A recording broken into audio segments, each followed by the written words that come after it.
انسان تیز رفتاری کے جال میں پھنس چکا ہے، بے صبری عام ہے، ذہن سوچوں میں غرق اور لمحے موجود کی لطافت سے بے خبر ہے، مصروفیت برائے مصروفیت ہے۔ تیز رفتاری نے انسان سے بہت سی ایسی لذتیں چھین لی ہیں جو صرف لمحے موجود کے ساتھ بھرپور دوستی کر کے ہی چکھی جا سکتی تھیں۔ نہ جانے کس نے انسان کو بہکایا کہ جلدی کرو جلدی کرو، جلدی ہی اچھی ہے۔ وہ شاید جلدی اس لیے کرتا ہے کہ زیادہ حاصل کر سکے، مگر دانا کہتے ہیں کہ زیادہ حاصل کرنے کے لیے ٹھہراؤ ضروری ہے۔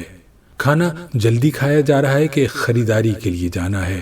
جو کھانے کا لطف نہ لے اسے خریداری کے لطف سے کیا حاصل ہوگا؟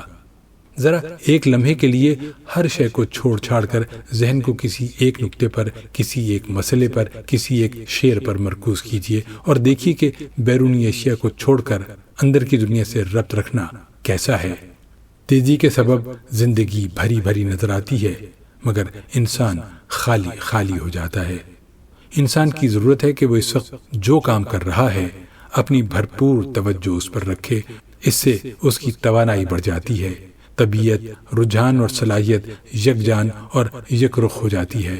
کام میں محو ہو جانا ایسا پر لطف تجربہ ہے کہ سرشاری کی کیفیت ادا کر دیتا ہے اور صاحب کار کو صاحب حال بنا دیتا ہے۔